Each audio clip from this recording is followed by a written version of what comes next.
Bien, continuamos. Estamos viendo entonces la participación de Santos Márcatola como un cacique federado, ¿no? Como este cacique que va a pelear por poder recuperar todos los documentos que por derecho les pertenece a los indígenas.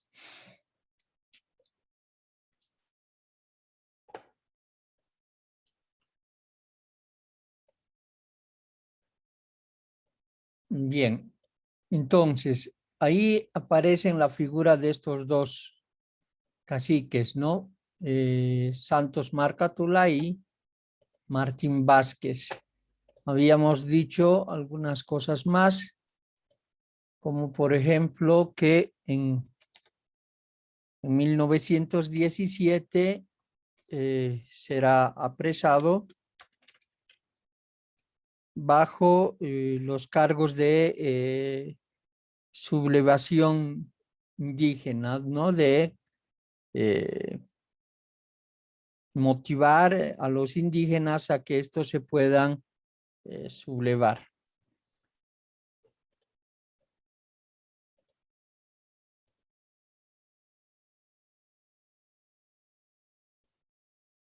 Entonces es apresado.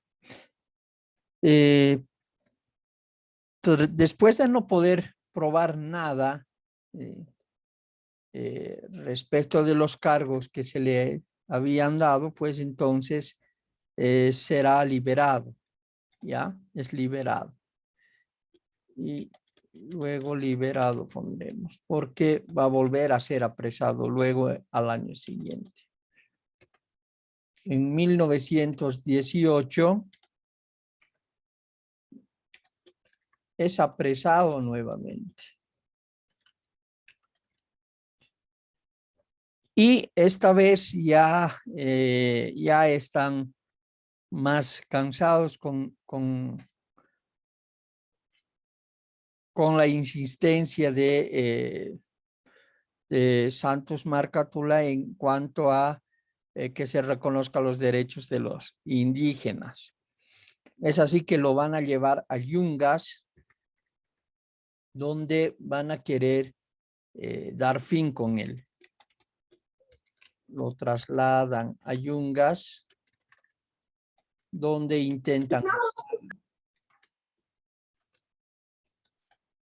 van a intentar matarlo. No lo van a lograr. Hay algunas historias sobre este hecho, hay algunos textos en los que dicen que Márcatola dice que era una persona muy creyente en los achachilas, en los dioses protectores. Entonces, él siempre andaba hablando con estos dioses protectores, ¿no? Dice que entre las cosas que él siempre llevaba, él tenía, por ejemplo, un diente de ajo, tenía millu, tenía hierbas que él decía que le protegían. Él era bastante creyente en estas cosas y se dice que cuando intentaron matarlo, no lo lograron, ¿no? No lo lograron y cayendo al río en Yungas, donde fue rescatado por los comunarios. Entonces, esta es, digamos, un poco la parte como mística de este personaje Santos Marca. Después de un tiempo, ya recuperado un poco más de fuerza, retorna a la ciudad de La Paz para seguir trabajando en su propuesta, para seguir trabajando en este deseo de recuperar las tierras, ¿no? Él había estado visitando todos los ayllus y hablando sobre la inteligencia de Santos, Marca dice que él conocía los pormenores, aunque no sabía leer ni escribir, sabía cuáles eran las necesidades y los pormenores de los diferentes ayllus que él representaba, no solamente de La Paz, sino también de Oruro, de Potosí, de Chuquisaca y Cochabamba. Entonces, él tenía esta potestad, ¿no? Se lo va a nombrar, bueno, como ya dije antes, como el apoderado general de todas las comunidades. Esos son, digamos, algunos datos sobre este cacique, pero hay algunos datos más. Y este es un hecho aislado que va a generar otra vez estas tensiones entre los indígenas y los blancos. Se dice que había un corregidor ya en la población de Machaca, un corregidor, el corregidor es como un policía que cometía bastantes abusos.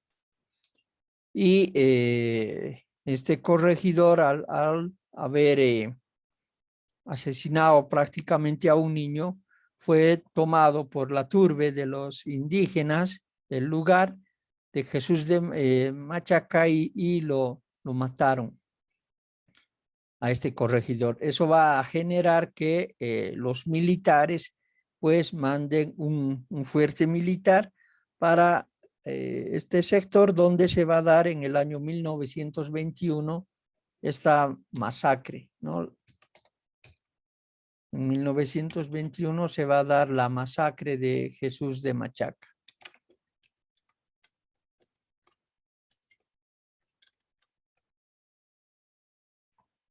Este dato no va a ser tan aislado, porque más adelante van a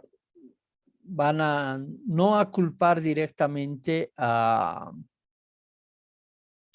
Santos, pero va a influir grandemente en la situación que tienen los indígenas respecto de esta intención que tienen de recuperar sus tierras, ¿no? En 1923 nuevamente apresan a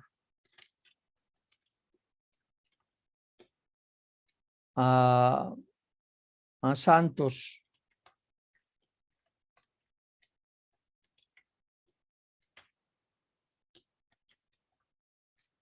¿no?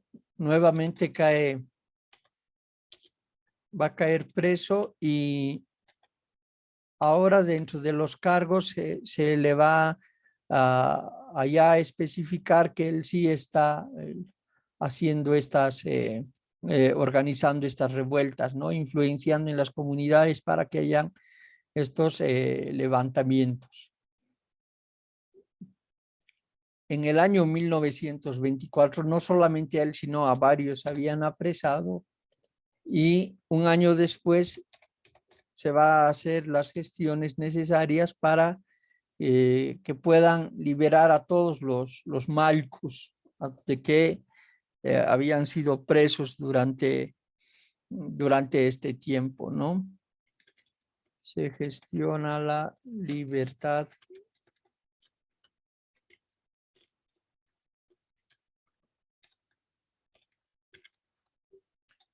de los malcos. Estamos en 1924.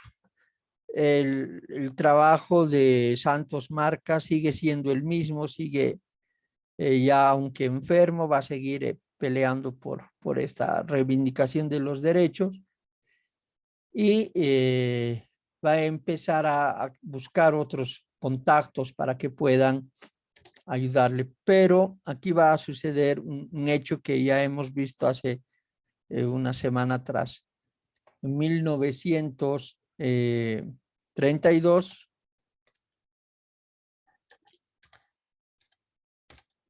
en 1935 estalla la Guerra del Chaco. La Guerra del Chaco. Y con la Guerra del Chaco, pues varios de los indígenas van a tener que ir a pelear esta guerra, a luchar esta guerra. Y ya ustedes conocen los detalles y los pormenores de lo que ha significado la guerra para el sector del indigenado. Sin embargo, al retornar de la guerra, ya sintiéndose bolivianos, van a empezar a pelear con más fuerza por la reivindicación de todos sus derechos. Y en el año 1939 se va a petición de ya las iglesias que estaban, la iglesia cristiana y la iglesia protestante de ese tiempo, que estaban a favor del indigenado, pues se va a dar un congreso, el Congreso Eucarístico, se va a llamar así, pero en realidad este congreso es un congreso de indígenas en pro de eh, plantear cómo van a recuperar sus tierras. Ese mismo año muere este señor, ¿no? Santos Marcanina Tola. Ese mismo año muere Santos Marca.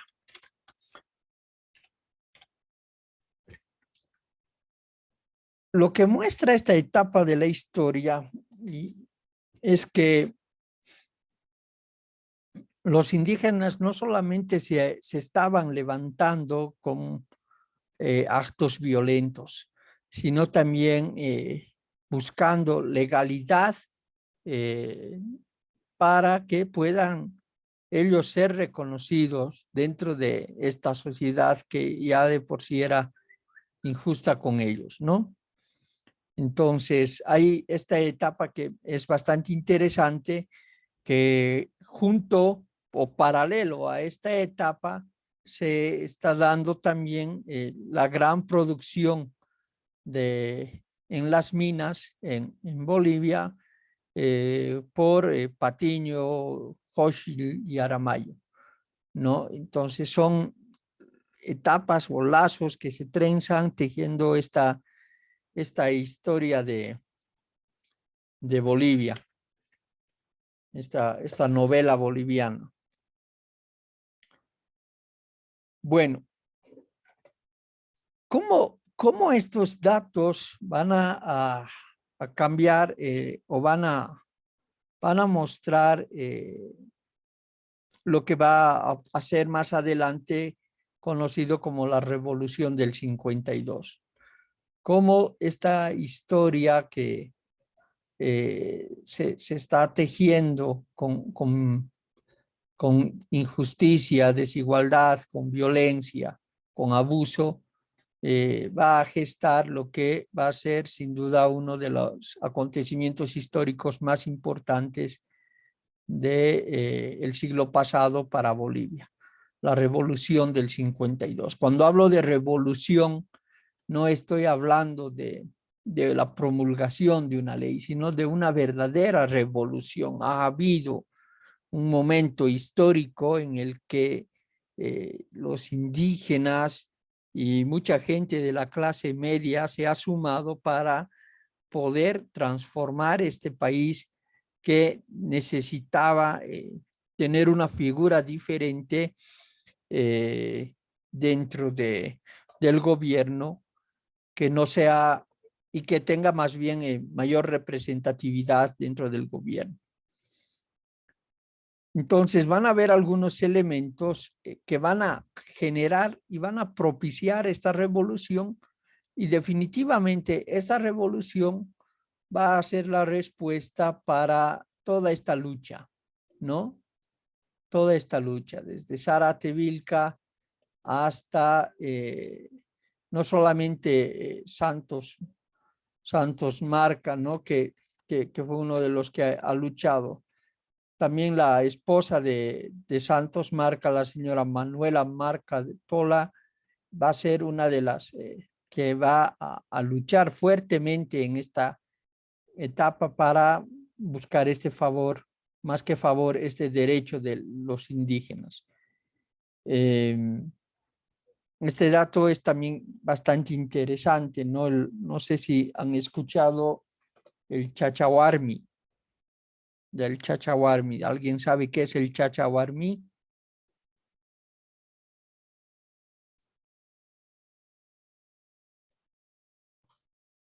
Marido y mujer. El marido y mujer, ¿no, Raquel? Pero el Chachahuarmi, más allá de ser solo marido y mujer, tiene una connotación interesante, súper interesante. Por ejemplo, dentro de los ayllus o dentro de las comunidades, para que alguien pueda asumir un cargo político, ser un gilacata, por ejemplo, ¿ya? Este tiene que ser casado, tiene que tener su mujer, porque ¿cómo? Esa es la lógica andina, ya hay una lógica bajo el principio de complementariedad. ¿Cómo? ¿Cómo podría alguien que no es casado preocuparse por los otros si no sabe de la necesidad que hay en un hogar, de la necesidad que hay del cuidado de los hijos, del cuidado de la familia, del cuidado de la esposa? No podría ser autoridad si no es casado.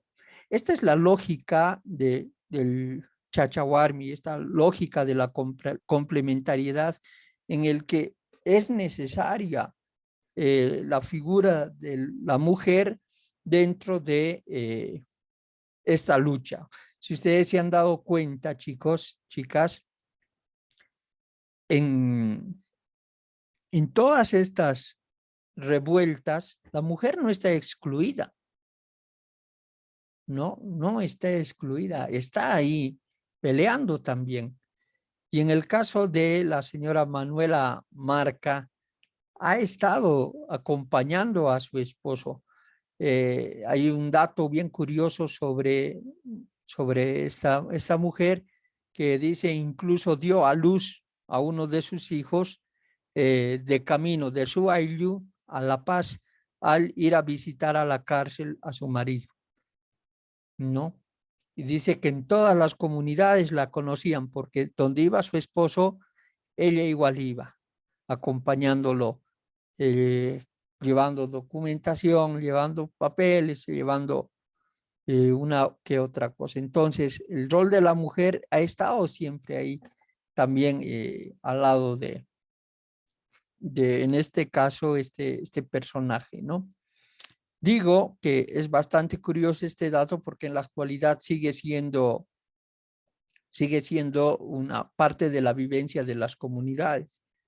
Si alguien quiere asumir el rol de un protagonismo político dentro de las comunidades, debe ser casado, porque solamente así va a entender la necesidad de los pueblos. El señor Evo Morales es una excepción de esta eh, cosmovisión andina, ¿no? Es la excepción, no es casado y en su tiempo García Linera tampoco lo era, ¿no? Pero bueno, son otras circunstancias seguramente las que los han puesto a ellos ahí arriba, tal vez no tan culturales. Bien, entonces estamos hablando ahora de qué elementos se van a gestar a partir de todo esto para la revolución del 52. A ver, hasta antes de 1935, hasta antes de que termine la guerra del Chaco, los gobiernos eran siempre lo mismo, aunque habían conservadores y liberales, ninguno planteaba cambios radicales dentro del gobierno. Y todos, conservadores y liberales, trataban de favorecer a una pequeña élite, a una pequeña minoría que no era prácticamente representativa en cuanto a población. Una pequeña minoría que siempre era la misma. Entonces, prácticamente los gobiernos se turnaban entre ellos, ¿no? Se turnaban entre ellos y había esta suerte de seguir favoreciendo a unos en desmedro de otros. La guerra del Chaco va a generar eventos traumáticos dentro de lo que es Bolivia. Y si ustedes se han dado cuenta, la guerra no la hemos perdido por no tener soldados o no tener armamento. La guerra y el territorio del Chaco se perdió porque había realmente una gran desorganización dentro del sistema político en el mando militar, ¿no? El general Kunz, que llegó a Bolivia como la salvación, fue un fracaso más de estas políticas que solamente buscaban eso, no favorecer a unos sino a otros. Entonces, Bolivia estaba realmente en un escenario bastante complejo, sin una visión clara de país. No teníamos carreteras que articularan el territorio boliviano. No había una visión nacionalista del boliviano. Las visiones seguían sesgadas como en la época de la colonia. Se seguía sometiendo a una clase social bajo los títulos de terrateniente o el pongueaje. Entonces, Bolivia estaba prácticamente igual que siempre, o sea, en crisis. Nunca hemos estado bien, ni antes de ni en la colonia, ni después de la colonia, por lo menos así se ve en la historia de Bolivia.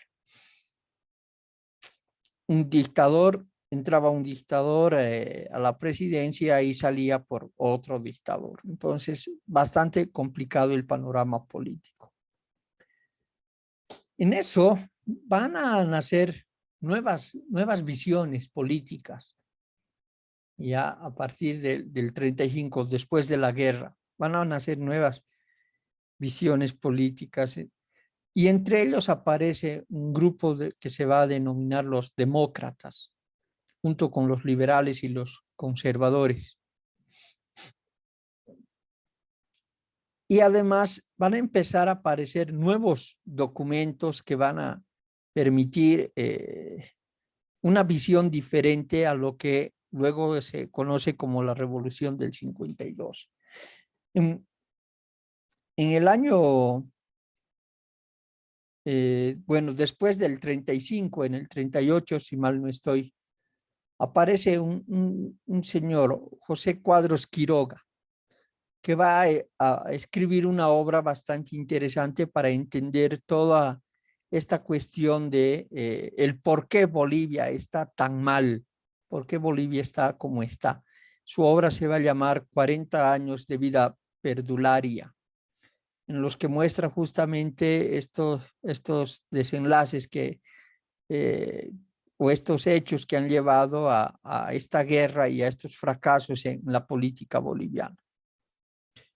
También va a aparecer la obra de Walter Guevara, la tesis de Ayopaya en el 46, ya, donde va a proponer, por primera vez se va a proponer en esta obra la idea de una revolución nacional como un elemento de transformación para este país. O sea, por primera vez se va a hablar de una revolución. Debe haber una revolución.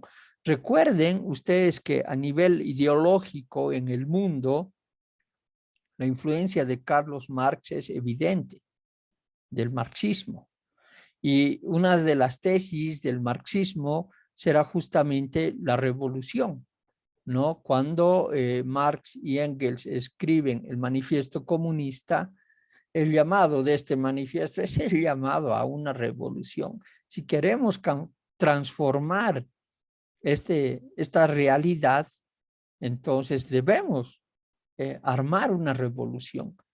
Hay una parte de este, creo que es al principio, no recuerdo bien, de la obra de Marx y Engels, donde dice proletarios de todo el mundo, proletarios de todo el mundo. Vayamos a la revolución, porque es mucho lo que podemos ganar y no tenemos nada que perder, porque no tenían nada los proletarios. Y era la misma situación de los indígenas. O sea, no podían perder más de lo que habían ya perdido. O sea, no tenían derechos, no tenían tierras, no tenían nada, sufrían de abuso de todo tipo, hombres, mujeres. O sea, era una situación bastante terrible la del indigenado. Y acá en esta tesis de Ayopaya del 46, pues aparece una idea.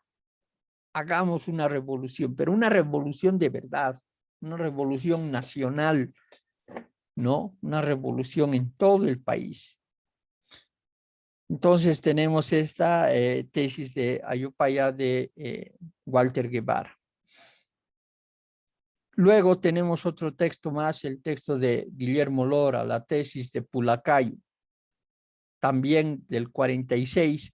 Esta tesis va a ser fundamental, fundamental, junto con la tesis de Ayopaya y los 40 años de vida perdularia. Van a ser fundamentales estos documentos para que pueda madurar el pensamiento político del Movimiento Nacionalista Revolucionario o MNR de Víctor Paz Extensor. Entonces, son datos que vale la pena tal vez, y no estoy apuntando, ¿no? Voy a apuntar algunas ideitas, chicos. A ver, me he olvidado de tomar el apunte. Entonces les decía, ¿no? Voy a hacer un resumen chiquitito ya. Les decía que en 1935 es el fin de la guerra. Aquí van a aparecer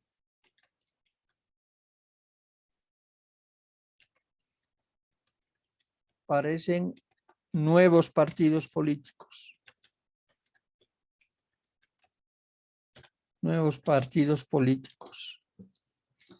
También aparecen textos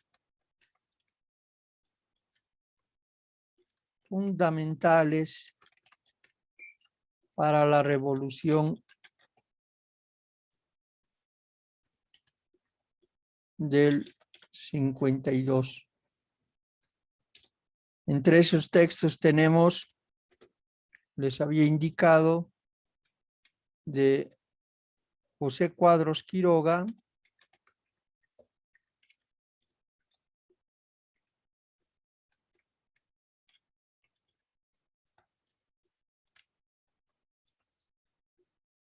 tenemos su obra 40 años de vida perdularia, ¿no?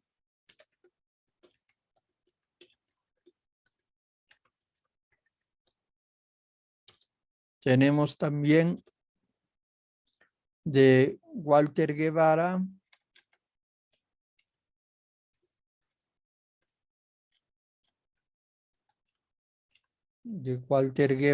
Arce, la tesis de Ayopaya.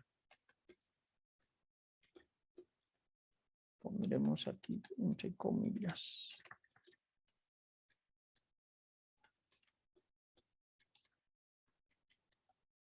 La tesis de Ayopaya de 1946, donde por primera vez se llama a una revolución nacional.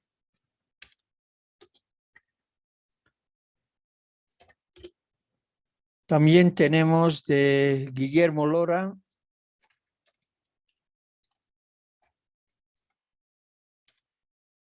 la famosa tesis de Pulacayo.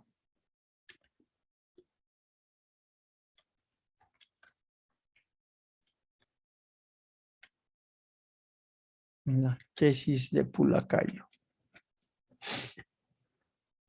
No. Donde en esta tesis de Pulacayo, donde se va a indicar directamente que si se quiere llegar al poder es necesaria la revolución, ¿no? La revolución social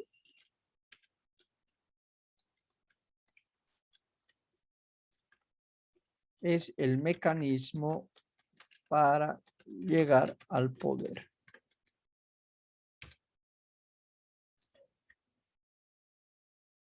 Esos son algunos documentos. Tenemos también todavía el texto de Carlos Montenegro como Nacionalismo y Coloniaje y la obra del mismo Víctor Paz Estenssoro, Bolivia. Pero yo me quedaría con estos documentos como los principales, tal vez, para poder hablar de esta revolución. Esto le pondremos con ahí, de la revolución del 52. Entonces, estamos viendo que ya se está empezando a cambiar el discurso dentro de la sociedad. El discurso ya no es tan tranquilo. Y no hablo solamente de los indígenas, estoy hablando de la clase media, que son los votantes, los que van a las urnas, los que tienen la posibilidad de elegir un gobernante, ¿no? De ellos estoy hablando. Parece que los indígenas tienen, en este contexto, parece que no están ya tan ligados al quehacer político, pero van a ser quienes sin duda se van a favorecer grandemente de las nuevas políticas que se van a dar. Entonces, antes del 52, en todo este tiempo, se van a ir gestando cuestiones bastante interesantes. Vamos a empezar viendo un poquito el golpe de estado de Gualberto Villarroel. ¿Se acuerdan de Gualberto Villarroel, chicos?